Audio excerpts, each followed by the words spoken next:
যান, ওখান থেকে এক্সট্রা টাকা তোলা হচ্ছে। কোথায় যাচ্ছে সেগুলো?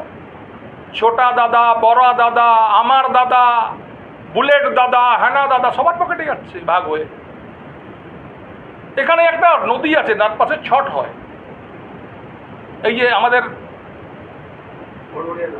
হ্যাঁ, এই নদী আপনার লাজপত হোটেলের উল্টো দিকে, নদীটা ঘিরে কি অবস্থা হয়েছে দেখবেন তো। পরের বার ছট কীভাবে হবে জানা যাচ্ছে না, পুরো জমি ঘিরে ফেলেছে, জমি আমররা। কারা এরা? কার সঙ্গে থাকে এরা? সারা আসানসোলের মানুষ জানে মাফিয়া কারা, আর সেই মাফিয়াগুলো কাদের সঙ্গে থাকে। তার দয়া করে below the level belt, below the belt, কোমরের নিচে হিট করবেন না। কাঁচের ঘরে থেকে কাঁচের ইট মারবেন না। এখনও আমরা অনেক কিছু আছে, লেখা পরপর লেখা রয়েছে, কতগুলো বলবো। নারী পাচার, সিবিআই এসে রেড করছে রেলপাড়ে, আপনারা জানেন কিছুদিন আগে। নারী পাচার চক্র সব তো হচ্ছে। এই 15 বছর আপনি আছেন এখানে, কেন হচ্ছে এগুলো?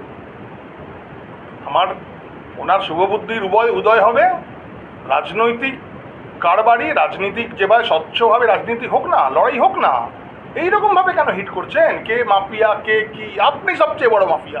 আবার আমি বললাম,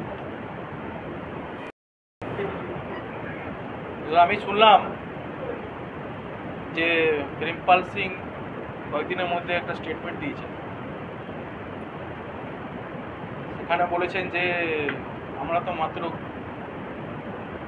কিছুদিন হলো আমরা সরকারে রয়েছি, এই কিছুদিন মধ্যে আমরা যে পরিমাণ টাকা পয়সা করেছি, বাকি যারা দীর্ঘদিন ধরে শাসন করেছে তারা তো সেই পরিমাণ টাকা পয়সা করতে পারে। তফসির ওখানে সাইডিং চলছে, সেই সাইডিংটা কে চালাচ্ছে, কারা চালাচ্ছে? সেখানে কয়লার কাটিং কিভাবে হচ্ছে, এবং সেখান থেকে যে বিরাট ফান্ড জেনারেট হচ্ছে, অবৈধ টাকা যেটা উঠছে, সেই টাকা এদের কাছেই রয়েছে। এরা এই টাকা কীভাবে খরচা করতে পারবে সেটা এদের ধারণা নেই। সেই হিরো হীরালাল বলে একটা সিনেমা দেখেছিলাম, যে এক রাতে অনেক টাকা খরচা করার বিষয় আছে। এখন এদের হচ্ছে সেই অবস্থা, হিরো হীরালাল হয়ে গেছে।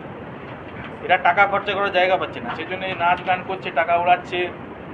এই একটা মানে দায়িত্বশীল জায়গায় থেকে পশ্চিমবঙ্গের রাজনীতিতে এই যে কালচার তৃণমূল নিয়ে এসছে না, এতে পশ্চিমবঙ্গের আগামী প্রজন্মের বা রাজনৈতিক যে মানে সংস্কৃতি আছে সেটাকে সম্পূর্ণরূপে এরা ধ্বংস করে দিয়েছে। ভারতীয় জনতা পার্টি যদি সরকারে এবার আসে, তাহলে এই সমস্ত কিছু ইনকোয়ারি হবে, এবং এই যে রাজনীতিকে যারা এভাবে কলুষিত করেছে তাদের বিরুদ্ধে একদম যথাযথ ব্যবস্থা নেওয়া।